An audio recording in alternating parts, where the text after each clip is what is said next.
Bom dia.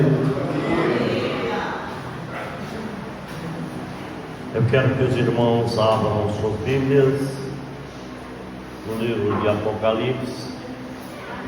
Estamos encerrando hoje esse retiro abençoado. Agradecemos a Deus pelo privilégio tão grande.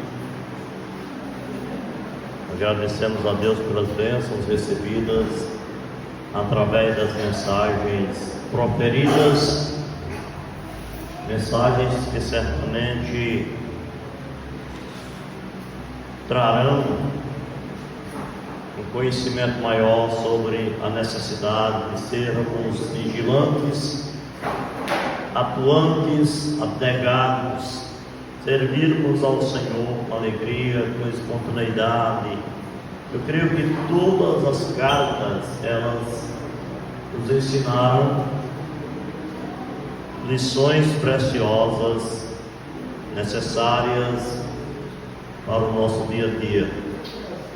Hoje nós vamos encerrar com a carta de Laodiceia, capítulo 3, versos de 14 até o 22, 14 a 22, são textos pequenos e muito ricos,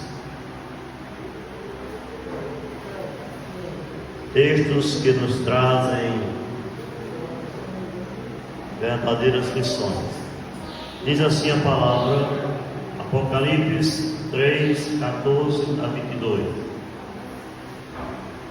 Ao anjo da igreja em Laodiceia escreve: estas coisas diz o Amém, a testemunha fiel e verdadeira, princípio da criação de Deus. Conheço as tuas obras, que nem és frio nem quente. Quem dera fosse frio ou quente. Assim, porque és morno e nem és quente nem frio, estou a ponto de vomitar-te da minha boca. Pois disse, preste bem atenção nessa parte: estou rico e abastado, e não preciso de coisa alguma, e nem sabes que tu és infeliz, sim, miserável, pobre, cego e nu. Aconselho-te de mim, compres ouro refinado pelo fogo, para te enriqueceres, vestiduras brancas para te vestirem, a fim de que não seja manifesta a vergonha da tua nudez, e colírio para ungir os olhos, a fim de que vejas. Eu repreendo e disciplino a quantos amo. Sê, pois, zeloso e arrepende-te. Eis que estou à porta e bato. Se alguém ouvir a minha voz e abrir a porta, entrarei em sua casa, cearei com ele e ele comigo.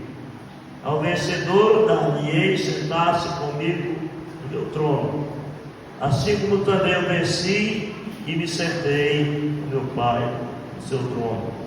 Quem tem ouvidos, ouça o que o Espírito diz às igrejas. Nós já oramos com o pastor Lucas, e eu quero encerrar com chave de ouro esse nosso retiro, falando sobre a necessidade do verdadeiro arrependimento. E eu quero que saibam que a nossa preocupação começa no presente, porque se nós estivermos uma igreja bem edificada, bem fundamentada, bem alicerçada, os princípios da palavra de Deus, com certeza nós vamos ter um futuro melhor, mais próspero, mais feliz, mais abençoado. É claro que o futuro vai depender muito do presente. Por isso é importante que tenhamos cuidado para trabalharmos com os jovens, com os adolescentes, com as crianças. Como sempre, tive a preocupação de cuidar da igreja no presente, para que ela, no futuro, continuasse sendo uma igreja modelo, padrão na cidade de Marizal. Agora, falando um pouquinho sobre a cidade de Laodiceia, um pouquinho da história da cidade. João escreveu esse livro, que é o último da Bíblia, de uma ilha chamada Ilha de Pátimos.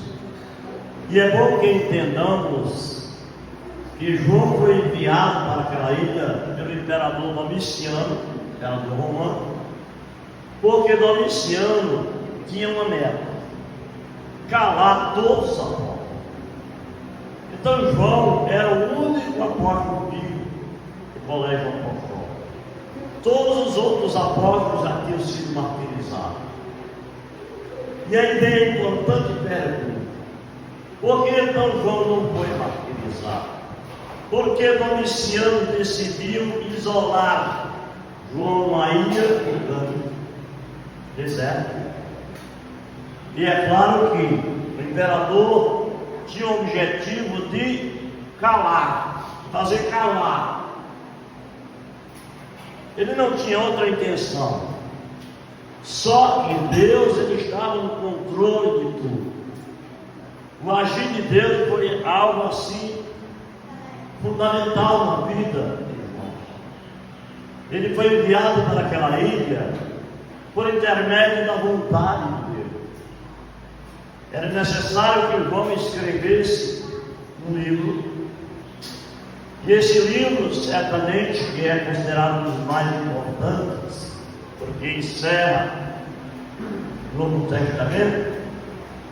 E esse livro, sendo um livro, trata sobre os últimos eventos dos últimos dias. Então Deus jamais iria deixar todos os apóstolos ou serem mortos com atrocidade que for. Então João teve esse privilégio de ser enviado para essa ilha, claro, com o propósito de silenciar, fazer cessar toda a história da igreja, porque esse era o propósito primordial dos imperadores. Domiciano era aquela figura do Nero. Nero foi aquele imperador sanguinário, Carrasco, considerado um dos piores imperadores de Roma. A história diz que ele chegou a matar a própria mãe, você tem uma ideia. Então, ali naquela ilha, Pátimos, Deus falou com ele.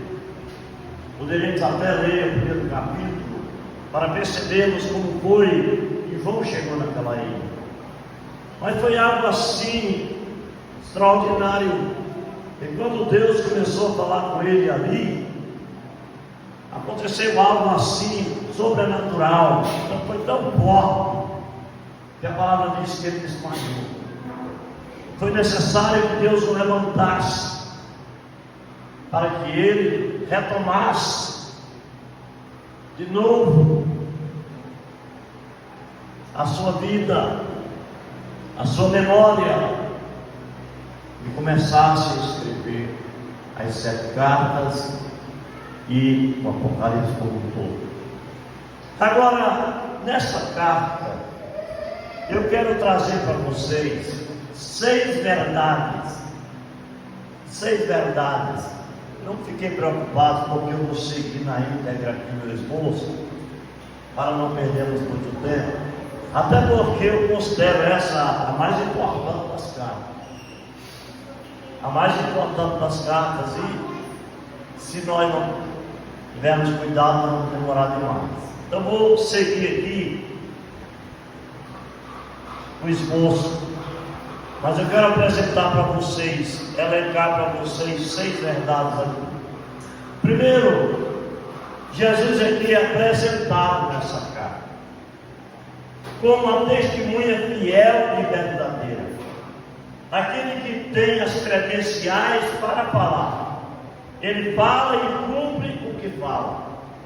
Ele faz o que ele pode se fazer a Deus, e quando ele age, ninguém pode impedi-lo.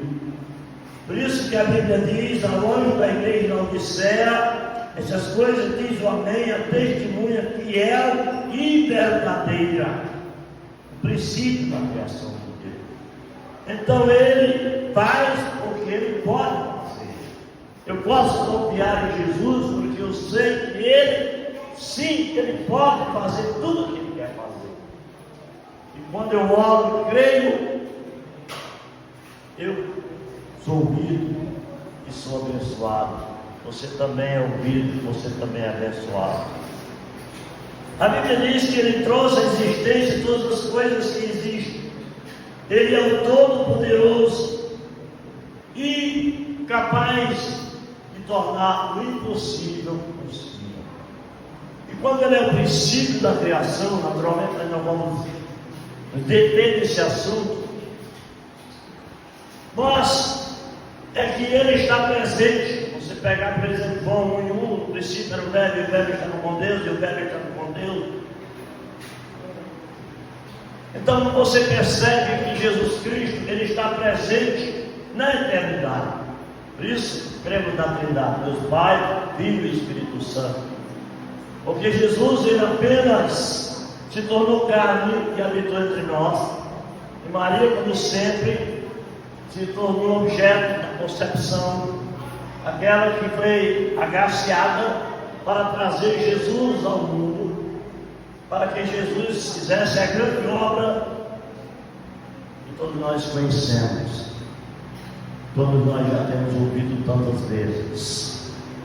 Então Ele pode mudar a sua vida, Ele pode mudar o destino da sua família, Ele pode trazer a saúde, porque Jesus, Ele tem todo o conhecimento a nosso respeito.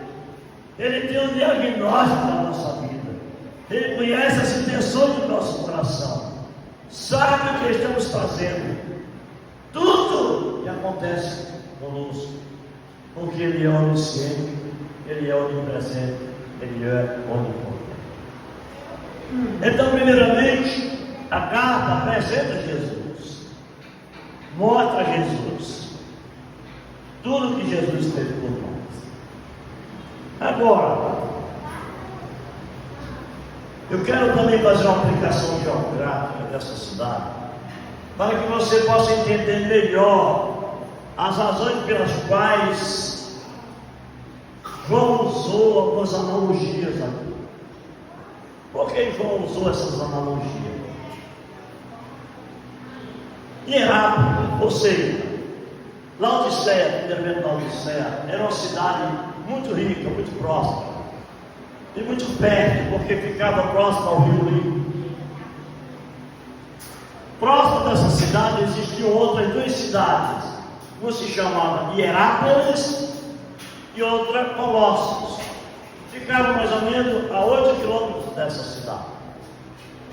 Não eram tão importantes como a Laodiceia, não eram tão ricas, mas existiam as montanhas chamadas montanhas, que eles chamavam montanhas de algodão, porque eram formadas de rochas calcárias branquinhas, e dessas rochas brotava uma água bem quente, e elas desciam em córregos, formavam piscinas, onde as pessoas tomavam banho, pois consideravam que essas águas eram terapêuticas da pessoa. Da cidade de Hierápolis descia essa água quentinha, herméutica. E aí, da cidade de Colossos vinha uma outra água que era gelada. Estão entendendo, queridos? Hierápolis, Colossos, todas duas a 8 quilômetros de Laodiceia. Por isso a razão que ele vai falar aqui: conheça as tuas obras, nem és frio e nem és quente.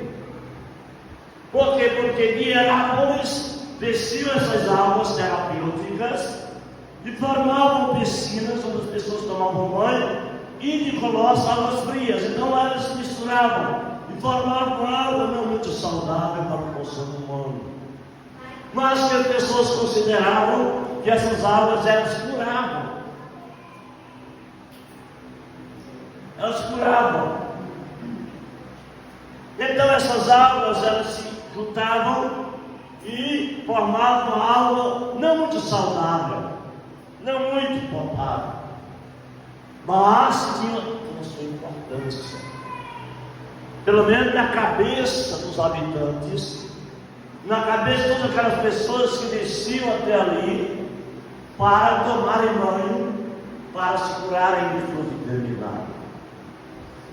Interessante também, falando mais sobre aquela cidade, ela era uma cidade muito rica. Por quê? Porque existia um centro oftalmológico. Interessante, quando ele fala sobre o colírio, há um motivo para isso, há uma razão para isso. Existia um centro oftalmológico muito importante, e além disso, a cidade também era conhecida pelas suas confecções. Existia uma indústria têxtil. Então a cidade era a cidade dos endinheirados, vamos dizer assim, a cidade dos banqueiros. E quando eu penso nas características geográficas dessa cidade, também na economia dessa cidade, era uma economia próspera, e as pessoas viviam muito bem, muito tranquilas. Eu penso na igreja atual. Não sei se você já percebeu, mas tem gente que ele não tem a capacidade de ficar rico. Percebeu isso? Já perceberam isso? Quando uma pessoa recebe uma bênção de um emprego bom e ganha um alto salário, então era para ele agradecer a Deus, prostrar os joelhos em oração e dizer: muito obrigado, Senhor. Eu sei que o Senhor foi quem abriu essa porta, eu sei que o Senhor quem fez isso para mim. Mas às vezes acontece o contrário. Já temos exemplos de pessoas pobres se tornaram ricas nas igrejas e abandonaram a igreja, e não serviram a igreja com seu dinheiro, com seus bens, com suas riquezas. É muito triste nós observarmos isso. Por quê? Porque quando a gente recebe uma bênção, a gente tem mais é que agradecer continuamente, nunca parar de agradecer, e até usar o que a gente tem para o engrandecimento do reino de Deus. Se a gente tem um transporte, não precisa ficar restrito a achar que o transporte é um bem intocável, é um bem que a gente tem, é um bem de estimação. Eu não sei se você já percebeu, mas teve gente que não foi para o culto porque lavou o carro naquele dia e não quis colocar o carro na lama. Já teve gente que não quis colocar o irmão no seu carro para não sujar o carro. Já teve gente que não quis usar o seu transporte na obra de Deus para não danificar nada de seu transporte. Então o que estava acontecendo em Laodiceia? Qual era o problema de Laodiceia?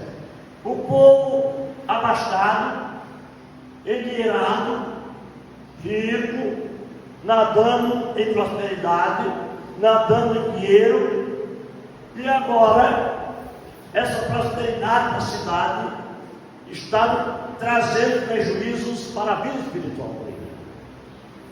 Em vez de abençoar os irmãos serem gratos e começarem a orar ao Senhor e agradecer pela cidade. E a cidade ela era tão rica que num determinado momento houve um terremoto. E sabe quem reconstruiu a cidade? Não foi o poder público. A história diz que foram os homens ricos da cidade. Hierápolis e Colossos não eram assim. Eram cidades metropolitanas que ficavam ali ao redor da Laodiceia, mas que não tinham esse poder todo. Mas que, na verdade, estavam ali próximos e tinha sua importância exatamente por causa dessas aulas. Então, sendo que a cidade tinha tudo isso, e a cidade tinha dinheiro, a cidade tinha indústrias importantes, era um comércio de indústria da cidade, sendo que a cidade tinha um colírio importante, tinha um centro oftalmológico importante, se tinha tudo isso, então agora os irmãos da igreja, eles começaram a penetrar no liberalismo, na luxúria do pecado. E aí, a palavra de Deus lançando mão disso, João pegando essas analogias da água, pegando tudo isso da cidade, vendo toda essa situação da cidade. O que é que acontece? Ele vai dizer: conheço as tuas obras, que nem é frio nem quente, você nem é água de Herápolis, nem de Colossos, é morno, porque essas águas agora já não são mais quentes nem frias, mas mornas. Então Deus requer de nós uma posição espiritual. Deus requer de cada um que cada um trabalhe para que a igreja não seja aquela igreja apática, não seja aquela igreja fria, não seja aquela igreja morta, sem ação, sem atitude, sem trabalho, não seja aquela igreja formada de pessoas preguiçosas, de pessoas que precisam dar um empurrão. Não, nós precisamos de igrejas que evangelizem a cidade, que busquem a cidade, que trabalhem pelo engrandecimento do reino de Deus e não viva a fazer coisas erradas. Uma das coisas que eu mais tenho raiva é de igrejas que vivem pescando a palha dos outros. E gente, eu nunca fiz isso. Eu nunca fiz isso. Mas existem igrejas que chegam em cidades e eles não pensam na salvação dos perdidos. Sabia disso? Eles chegam na cidade, eles fazem um diagnóstico da cidade e eles começam a olhar cada igreja e às vezes até visitar cada igreja e saem fazendo um proselitismo religioso, pescando no palha dos outros. Igreja Batista de Filadélfia nunca fez isso. Teve um determinado dia que alguém chegou e disse: você vai pegar conta de tal igreja. Está querendo ir para a igreja para assistir o culto. Vou não. Vou não, porque ele tem uma igreja. E eu não quero criar problema com aquela igreja, nem com o pastor daquela igreja. Também não quero que ele crie problema comigo. Porque o meu intuito não é formar uma igreja a partir dos crentes alheios, mas é formar uma igreja com o meu trabalho, com a minha dedicação, trabalhando todos os dias, evangelizando a cidade. Eu acho que eu falei para vocês, quando cheguei no Arizal, eu me juntei ao irmão Netinho, que era outro irmão que existia naquela época, e nós fizemos um trabalho de evangelismo 30 dias por mês. 30 dias por mês a gente estava evangelizando. E quando a gente chegava em casa e encontrava um crente de alguma igreja, o que era que a gente fazia? Dizia: amém, Deus te abençoe em nome de Jesus. Porque o propósito primordial da igreja é evangelizar, é ganhar almas para Jesus Cristo. Senão, nós vamos nos tornar chatos, usar a expressão chatos, e a gente vai criar problemas com muita gente. A segunda lição que eu quero trazer para você nessa manhã é que Jesus, ele tem um conhecimento ao nosso respeito com grande profundidade. E quando ele faz esse diagnóstico da nossa vida, ele faz com conhecimento das nossas intenções, as intenções do nosso coração. Ele sabe o que estamos fazendo, tudo que a gente faz, tudo que a gente tem na cabeça, no coração, tudo mesmo. Jesus sabe, conhece o mais profundo do nosso coração. Então, olhando mais uma vez, pensando na questão geográfica daquela cidade, que eu aprendo em tudo isso, é que eu preciso manter um padrão de vida, um nível de vida progressivo. Senão eu vou me tornar frio e às vezes aparentemente quente, porque eu creio que este quente aqui não tem nada a ver. Talvez seja retratado aqui essas igrejas barulhentas, essas igrejas que acham que, porque fazem o trabalho daquela maneira, usando estratégias mundanas para agradar, para atrair, para trazer as pessoas, multidões, que está fazendo certo. E às vezes elas são consideradas igrejas quentes. E olham para outras igrejas e dizem: igreja tal, igreja fria, igreja tal, igreja morna. Mas na verdade, eles não chegaram para conhecer aquela igreja e para perceber que aquela igreja tem sim um ensino fundamentado na palavra de Deus, que prega a Bíblia. Seus pastores são estudiosos, seus pastores são cuidadosos, seus pastores estão sempre empenhados em pregar o Evangelho e não somente em pregar uma soltinha rara para a sua igreja, um caldinho de batata para a sua igreja. E essa igreja, ela nunca cresce espiritualmente. Seus irmãos são imaturos. Seus irmãos precisam de um conhecimento maior para se tornarem mais fortes, mais vigorosos. Mas, infelizmente, as mensagens que são levadas são sempre mensagens tomadas de um lugar qualquer que não seja, menos da palavra de Deus. A terceira lição que eu quero trazer para os irmãos nessa manhã é que Jesus faz uma análise da situação espiritual com profundidade. Agora aqui, meus irmãos, recai sobre nós a responsabilidade. Somos chamados aqui com grande ímpeto, com grande amplitude, quando ele usa a seguinte expressão. Veja só o que a palavra de Deus diz nos versículos 16 e 17. Acompanhe comigo mais uma vez, porque isso é importante. Isso é muito importante. E deixe ler primeiramente o 17. Estou rico e abastado, e não preciso de coisa alguma. Preste bem atenção nisso. E nem sabes que tu és infeliz, sim, miserável, pobre, cego. Paramos aqui. Veja só o chamamento que é feito. Veja só a importância de entendermos realmente que somos para melhorarmos.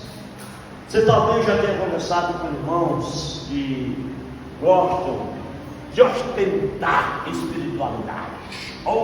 Tem irmãos, sinceramente, você conversa com ele e você diz: não, esse não está nem na terra, já está no céu. É que ele desceu para fazer uma visita na terra. Ele está aqui só de visita, mas ele já é celestial. Tem aquele irmão que diz: nossa, a minha igreja é a melhor que existe, e faz uma avaliação de uma igreja que parece que está no topo de todas as outras igrejas. E todas as outras igrejas são defeituosas. Todas as igrejas são problemáticas. Todas as outras igrejas são frias. Mas a igreja que ele está é aquela igreja que realmente é a mais importante. Quando eu escuto isso, eu fico um pouco desanimado com essa pessoa. Agora, quando eu converso com um irmão que diz assim: pastor, vamos orar, porque o diabo, nosso adversário, ele está nos rodeando continuamente, e ele procura os adoradores de Deus, e ele busca prejudicar os adoradores, ele busca prejudicar a igreja. Então pastor, vamos tomar cuidado, pastor, vamos orar, pastor, pelo amor de Deus, fiquemos atentos para os perigos que nos cercam, e são grandes. Pastor, nós somos bem pequenininhos. Pastor, a gente precisa muito do Senhor Jesus Cristo. Pastor, a gente precisa muito da Bíblia. Pastor, a gente precisa muito de oração. Pastor, a gente precisa muito de fazer a coisa de Deus certa. Eu digo: esse irmão sim é um irmão verdadeiro. Geralmente, quando você escuta um irmão orgulhoso, geralmente você vai ver a queda dele amanhã. Se hoje ele está ostentando uma espiritualidade que está acima de todo mundo, Espere pela sua queda. Não é que eu esteja desejando isso, não quero que isso aconteça. Eu quero que ele associe esse seu estado de ânimo, fervor e de corpo espiritual à Bíblia, a palavra de Deus. Eu sou necessário que ele olhe ao seu redor e veja os irmãos que antes pregavam o Evangelho, estão caíram repentinamente, uma queda, muitas vezes, tão grande, tem sido difícil recuperar esses irmãos e trazer de volta os irmãos para a igreja. Não faz muito tempo, não vou citar nomes aqui para não criar problema, quando alguém chegou na minha casa e disse: eu vou para uma determinada igreja porque eu estou sentindo fogo.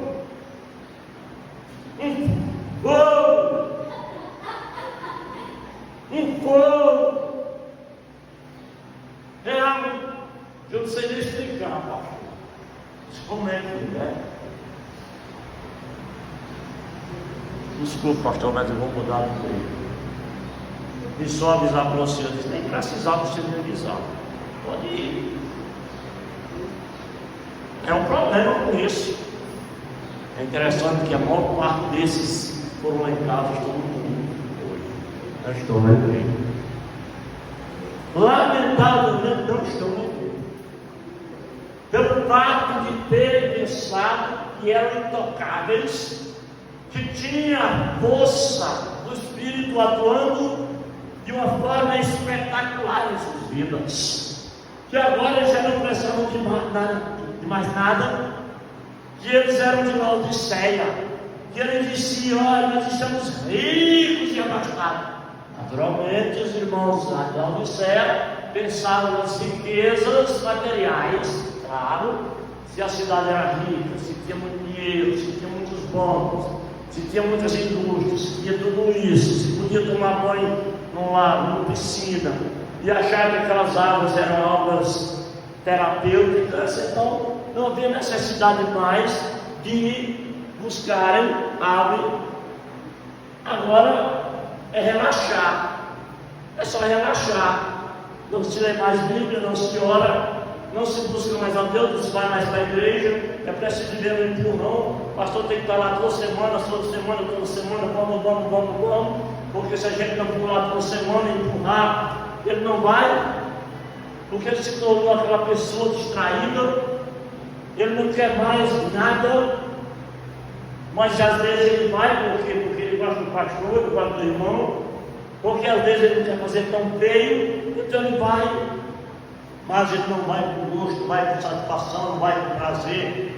Ele vai porque alguém foi lá e forçou a barra, e fez uma lavagem cerebral tão grande na cabeça dele, e começou a dizer: olha, gente, essa igreja é algo assim, ela é fervorosa, os irmãos todos são muito animados, e aqui tem festa, e aqui tem eventos, e aqui tem retiros, e aqui tem tudo. Ah, o cerimonialismo daqui é tão forte, tão poderoso, que na verdade, isso aqui é que é a igreja. Aí a pessoa que não conhece nada da Bíblia, que não está respaldado pela Bíblia, pelo Evangelho, aí ele vai. Mas não é tudo. Tem pouco coração. Tem muito pouco coração. Eu estou falando desse assunto aqui, baseado nos ensinos desta carta. E baseado em alguns comentaristas. Eu gosto muito de seguir alguns comentaristas, e eles fazem exposições da Bíblia, e não apenas pregam a Bíblia usando mensagens textuais, títulos, mas eles fazem uma exposição minuciosa, buscando conhecer as razões pelas quais aquilo foi escrito, buscando pano de fundo histórico, cultural, geográfico, buscando um pouco de grego, hebraico como pastor. Pastor Lucas, eu não conheço muito de hebraico, um pouquinho de grego. Mas buscando conhecer os primórdios daquela igreja, para entender os motivos pelos quais aquilo aconteceu. Agora, querido, eu falei em 6, vamos para o 4, senão vocês vão ficar desanimados. Já tem gente aqui tão desanimada porque são tantos dias de pregação. Eu acho que é a 6ª pregação nessa semana. Eu não acredito que os irmãos vão sair daqui voando. Nossa, que bênção! participado desse acontecimento aqui. Mas o quarto, o conselho de Jesus para nós, qual é? Versículo 18, acompanha. O que é que Jesus aconselha nessa carta? Aconselho-te, presta atenção, aconselho-te que de mim compres ouro, mas é o ouro de lá, e é o ouro também na terra, viu? Tinha ouro também, descobri, tinha ouro e muito, ouro refinado pelo povo para me enriquecer, vestiduras brancas, por quê? Porque lá existiam muitas roupas de marca, a nobreza daquela cidade, os ricos daquela cidade, eles viviam num luxo muito grande. Então, eu vou falar diferente. Jesus vai e diz: olha, agora que vocês estão ricos e abastados, e acham que são poderosos, e não precisam de mais ninguém, que são autossuficientes, que podem tudo, pois eu vou dizer para vocês: além de vocês serem pobres, vocês são nus, cegos, apesar de ter colírio, apesar de ter médico bom, na área de oftalmologia, vamos dizer complicado, mas vocês precisam de outro colírio, gente. Vocês precisam de outra roupa, de outra vestimenta, de outro ouro. E esse ouro não é o ouro, aquele ouro que cai na cidade. A cidade é uma cidade importante economicamente, mas agora vocês estão buscando isso, e eu te aconselho a comprar algo diferente, querido. É isso que a Bíblia está ensinando no verso 18: compre ouro refinado pelo povo para te enriquecer, vestiduras brancas para te vestirem, a fim de que não seja manifesta a vergonha de nudez, e colírio para ungir os olhos, a fim de que vejam.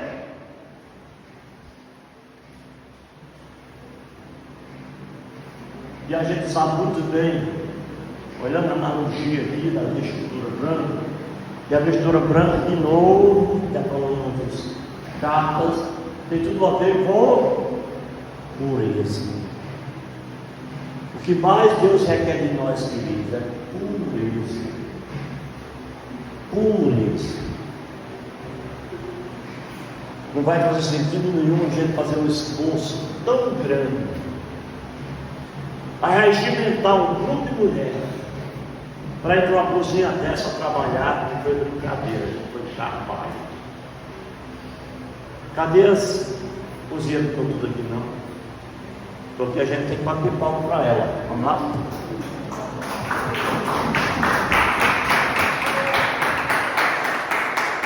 Gente, não é fácil. Olha, eu acompanhei, até porque esse ano, como eu tive o privilégio de ter uma equipe, uma comissão muito boa, uma comissão de frente desse retiro, também merece ver. Então eu fiquei só de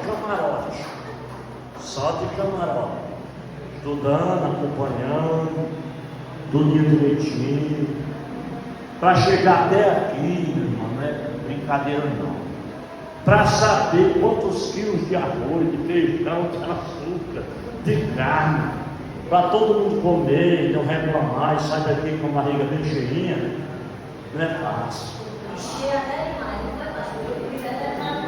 E para pensar em um retiro com eficiência, não é fácil, não é brincadeira. Então eu quero dizer que vocês estão de parabéns. E hoje vocês estão vestindo vestiduras brancas. Amém, queridos?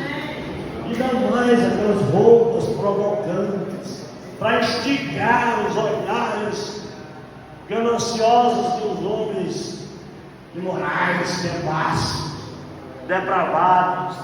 Porque o que acontece hoje é isso: muitas mulheres se dizendo crentes e andando de todo jeito, mostrando o sono deles. Não é isso que Deus quer de nós. Mas você já imaginou, você vê uma mulher linda passando numa praça, passando numa rua movimentada, cheia de pedestres, Lembra daquele exemplo que eu dei de uma mulher que decidiu fazer um teste? Uma mulher muito bonita, de um corpo muito bonito, e ela foi para uma rua muito movimentada com roupas provocantes, bem provocantes. E aí, quando ela foi passando, os homens daquela cidade iam nos seus transportes, nos seus veículos, teve um camarada que bateu a moto, que olhou tanto para a mulher, que foi bater no carro aqui na frente, na moto. Um outro ia de bicicleta, esqueceu a bicicleta e caiu. A mulher desfilando na rua, toda reboclosa, como dizia aquele humorista antigo, né? O do Gero dizia, toda reboclosa, toda andando, toda bonita, shortzinho lá em cima, mostrando tudo, os seios à mostra. A mulher bonita, realmente, uma loira, de tirar o fôlego. Aí vai lá passando, todo mundo vai olhando para ela, vai vendo realmente aquilo. Todo mundo esquece de olhar para frente, todo mundo bate o carro, bate a moto, cai de bicicleta, faz a... É um desastre. Aí no outro dia, essa mesma mulher agora decidiu ir bem vestida. Sabe o que aconteceu? Passou tranquilamente. Bonita mulher, linda mulher. Mas agora já ninguém mais percebeu que ela estava passando naquela rua. Porque elas estavam vestindo trajes decentes, de acordo com a vontade de Deus, para não provocar aqueles que estão ali com seus desejos insaciáveis por sexo. Gente, você tem a sua esposa, é importante que ela ande bem vestida, porque tem alguns homens que andam por aí a caça dessas mulheres, para desejarem e até praticarem sexo, que não é físico, mas é intenção. Sabia disso? Está sabendo disso? Acho que eu contei essa história, mas aqui tem pessoas diferentes. Uma história muito engraçada. Tem um pastor que prega lá no acampamento. Ele era de Pernambuco, no acampamento de jovens, e acampamento de jovens seminaristas. Então, você tem o acampamento dos seminaristas, não sei se ainda tem, todo ano. Lá no acampamento de Iguatu. Aí ele contou, ele pregou sobre 3 tipos de barras. E todo mundo ficou curioso em saber, conhecer um pouquinho essa pregação. Barras, que barra? Que barras? Realmente, uma pregação inusitada. Barras. Mas ele falava sobre a barra de ouro, a barra das falhas e o conhaque São João na barra. Conhaque São João na barra. Aí ele contou nessa pregação que o irmão da igreja dele chegou para ele e disse: pastor, estou com um problema muito sério. O pastor disse: mas meu irmão, qual é o problema? Pastor, eu vou para a praia só para ver as mulheres do bico. Aí o pastor falou com ele, aconselhou e disse: irmão, pois é bem de ir. O mal de se evitar. Como é que a gente evita o mal? É correndo nos lugares onde está. Tá certo. Tá bom. Obrigado. No meio depois ele volta para o pastor e diz: pastor, não tem jeito. Estou indo de novo. Quando eu me lembro daquelas mulheres da praia, fica ali sentado só olhando. Meu irmão, pelo amor de Deus. Tá certo. Vamos orar. Eu creio que dessa vez eu não vencer esse mal. Não é possível que eu não vença esse mal. Bom, 2 meses depois ele volta para o pastor e diz: pastor, me desculpa, mas agora eu vou mesmo, não tem mais jeito não, tem que vir dessa O que acontece é isso, quando nós alimentamos desejos que são errados, contrários, incompatíveis com a vontade de Deus, nos tornamos escravos, pode ser do vício, cigarro, do jogo de azar, qualquer coisa que a gente possa fazer no mundo. A gente se torna um viciado, que a gente precisa evitar. E é exatamente isso que estava acontecendo lá do céu. O vício da libertinagem, do liberalismo teológico, do achar que ninguém precisava mais de nada, que todo mundo estava bem vestido, que todo mundo estava bem. Aí Jesus vai dizer: olha, vocês são pobres, vocês são mudos, vocês precisam buscar o verdadeiro colírio para colocar nos olhos, para que vocês vejam a palavra. Mas esses olhos precisam ser curados, abertos, para que vocês percebam a necessidade que vocês têm de Deus, de oração, de palavra, da comunhão, de ter boa reputação, de ter caráter, personalidade, que possa agradar ao Senhor. É esse que Deus requer de você. Aqui, o quinto conselho, agora não é mais um conselho, é um apelo. 19 e 20. Acompanhe comigo, querido, vamos terminar. Vamos terminar aqui. Qual é o apelo que Jesus faz aqui na nossa casa? 19 e 20. Eu repreendo, disciplino a todos anos. Ser, pois, zeloso e arrepende-te. Eis que estou à porta e bato. Se alguém ouvir a minha voz e abrir a porta, entrarei em sua casa, cearei com ele e ele comigo. Deixa eu ver aqui para encerrarmos e concluirmos. Jesus faz um apelo veemente aqui. Qual é esse apelo que ele faz? Apelo de arrependimento, o apelo da busca, do zelo. E se nós não tomarmos cuidado, nos tornaremos objetos da ira de Deus. E Deus não está errado, até porque o princípio que eu aprendi nessa carta, está lá no início, é que Jesus é fiel e verdadeiro. Portanto, não há como conjecturar sobre o seu poder, a sua força, também de admoestar, de disciplinar, de corrigir. Não há como contestar, não há como protestar. Não adianta querer fazer isso, não adianta fugir da raia, não adianta pular fora do quarto, não adianta buscar em outro lugar. Não, vou buscar ali, porque Deus não está satisfeito nessa igreja, vou buscar em outra, porque aqui e ali tem algo melhor, tem um alimento melhor, quem prega melhor. Ah, se fosse assim, meu Deus, como seria bom se as pessoas, todas as vezes que pensassem em fazer isso, eles pensassem dessa maneira: vou ali porque ali tem palavra, tem Bíblia, tem pregação, tem responsabilidade, ali não só tem conversa piada, não.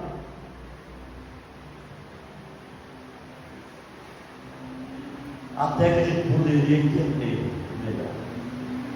Bem, se aquela igreja tem alguém que está lá pastoreando, mas vive brincando o dia inteiro, passeando o dia inteiro, andando de loja em loja, jogando conversa fora,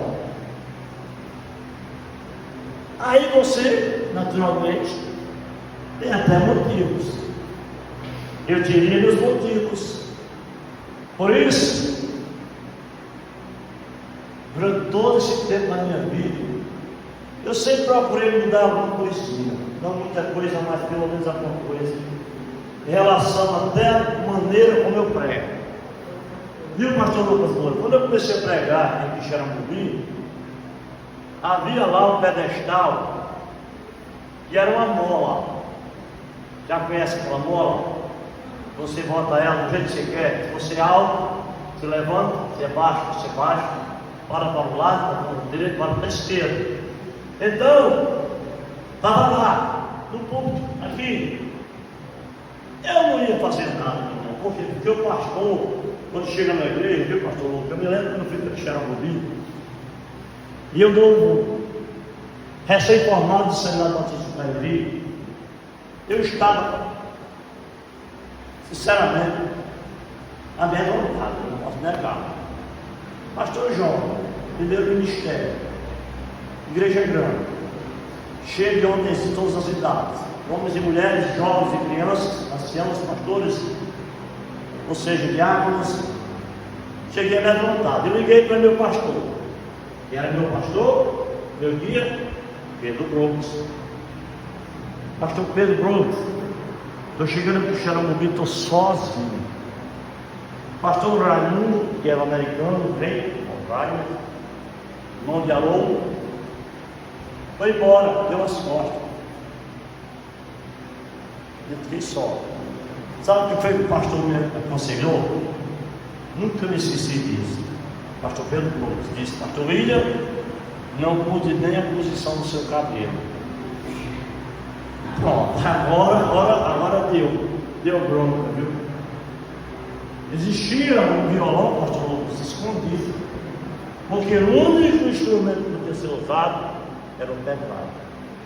E como a americana tocava, sabe, todo americano toca teclado, as mulheres, Dona Janice tocava, o teclado foi embora e eu fiquei sem música nenhuma na igreja. Aí eu convoquei um irmão da Assembleia de Deus, foi aí que eu comprei essa guitarra. Será que a bichinha é antiga? Comprei um irmão da Assembleia de Deus, está ali aquela guitarra ali. E eu aprendi naquela época a tocar um pouquinho. Mas eu não tocava não, né? Porque naquela época ninguém queria de música, entendeu? Então ninguém sabia o que era erro musical. Ninguém conhecia o que era erro musical. Não tinha problema. Foi aí que eu aprendi, ensinei. Algumas coisas eu fui paulatinamente cuidando de cada detalhe, até que um dia eu arranquei o microfone daquele telefone. E os irmãos, quando foram usar o microfone, um deles disse, estranhando isso, porque o microfone estava aqui já no lugar, tudo já controlado, tudo já arrumado. E o pastor William tirou o microfone de lá. Aí eu comecei a pregar, me soltar um pouco. E o pessoal começou a gostar. O pessoal começou a dizer, que coisa boa. E temos um pastor diferente. Mas é assim mesmo que acontece. E para terminar, meus queridos, Jesus faz um apelo, já vimos, de arrependimento, e termina com a promessa. Não sei se você já percebeu, mas as cartas todas terminam mais ou menos assim: está errado, ou certo? Ou certo? Isso é bom demais, porque isso demonstra o amor que Jesus tem por nós, de terminar suas cartas aliviando a situação, as cargas. E ele vai, termina e diz: ao vencedor dar-lhe-ei sentar-se comigo no meu trono, assim como também eu venci e me sentei com meu Pai no seu trono. Quem tem ouvidos ouça o que o Espírito diz. Você é vencedor. Vai sentar-se com Ele no trono público da glória, trono de glória, de vitória, porque você recebeu Jesus como seu Salvador, porque você conhece essa verdade como ninguém, porque você tem uma fé viva e inabalável, porque você vive cada dia pensando no crescimento progressivo e ininterrupto.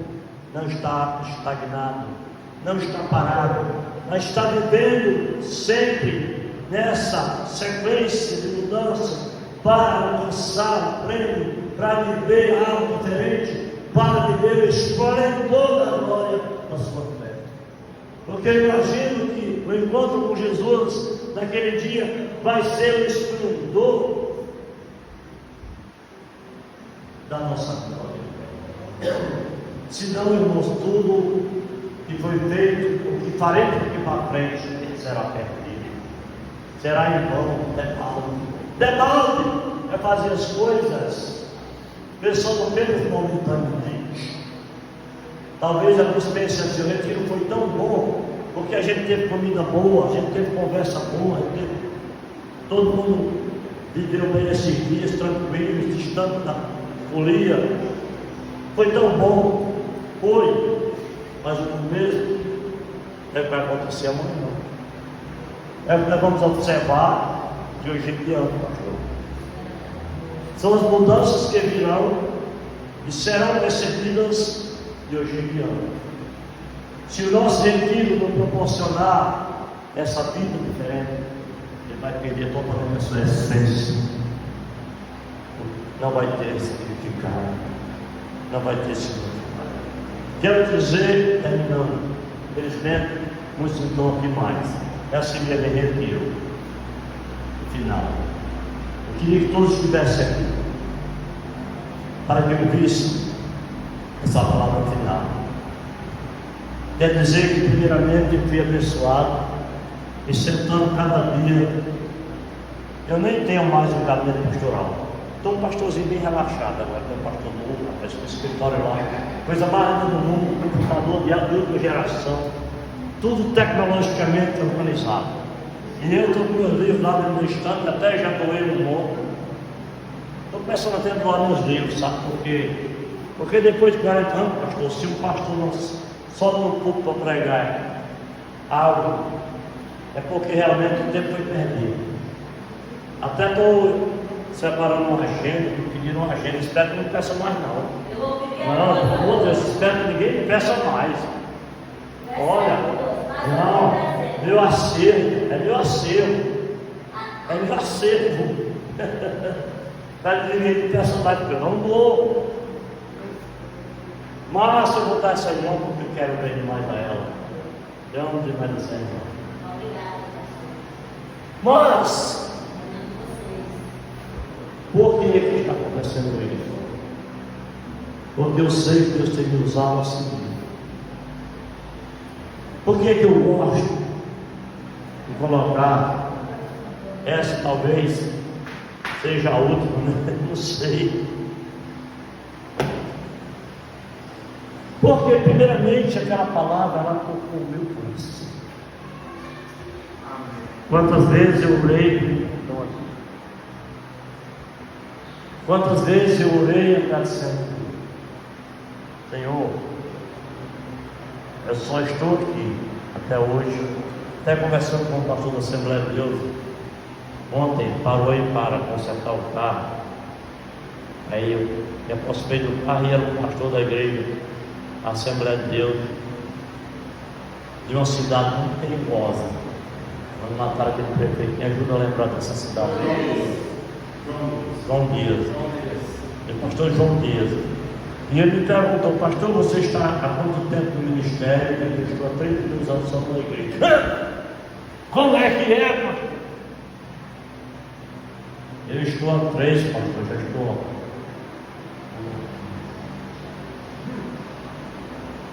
Três, acho. Pedindo carro. Doido para mudar para outra cidade. Irmãos, eu não sei explicar isso. Não me peça para explicar isso. Não sei. Eu não sei explicar uma coisa dessa. Também não tenho interesse em saber, porque eu tenho dito muito que os desígnios insondáveis de Deus, eles não são para perscrutamento de um ser humano falível, fraco, tangível, vulnerável como eu não. Eu quero dizer com o apóstolo Paulo que somos os principais pecadores. Quem sou eu para buscar entender isso? São tantas histórias, tantas coisas. Mas eu só sei de uma coisa, que Deus está comigo. Ontem, só para encerrar esse pensamento, e muita gente não sabe que eu inaugurei essa casa. Ela foi construída, eu ajudei a construir, trabalhei muito servente aí para ajudar. E aí quando terminou, me casei em 83, em 84, eu me tornei pastor interino dessa igreja. Aí fui embora, esses anos todos, mas eu nunca pensei que eu ia retornar para a mesma casa. Como se explica isso? Deus somente pode explicar. No dia que eu entrei na casa, eu assumi o pastorado aqui do Lagoa Nova, a me veio a meta aquilo, né? Como é que pode ter voltado às minhas origens? Deus sabe, não está comigo, não está conosco. Direito de explicar isso. Certo que eu sou muito grato a Deus porque eu amo muito essa igreja, porque quando eu me converti, tá? Vamos orar. Pai, obrigado por mais um dia. Terminando agora, essa manhã. Obrigado pelas mensagens proferidas pelo pastor Lucas. E a palavra do Senhor no meu coração, para que eu trouxesse para a igreja. Quero te pedir principalmente por aquelas duas moças que não são crentes ainda. Elas tenham saído daqui com o desejo de aceitar Jesus como Salvador. E agradecemos ao Pai pela vida dos jovens que compareceram, colaboraram, mas principalmente a nossa meta prioritária foi que essa mensagem tocasse no coração de Jordan, que está fora da igreja, e de sua namorada, também da namorada de Manuel. Que estas palavras proferidas aqui elas possam ter sido úteis para tirar as dúvidas que existem naqueles corações petrificados, Senhor. Mas que o Senhor vai amolecer, vai fazer a diferença. E essas mensagens com certeza vieram de Deus.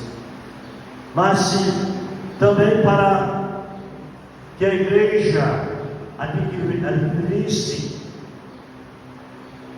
mais maturidade através dessas mensagens. Eu sei que elas sim, elas foram mandadas por Deus, enviadas por Deus, para que a igreja Batista Filadélfia se tornasse diferente, voltasse cheia de ânimo, cheia de vontade para pregar o Evangelho, para que aquela igreja possa tornar uma igreja forte, uma igreja modelo e exemplo naquela cidade. Obrigado por tudo mesmo, por tudo, pela presença dos irmãos, pelas boas músicas, pelo alimento, enfim, por tudo. Obrigado. Nos leve em paz para as nossas casas,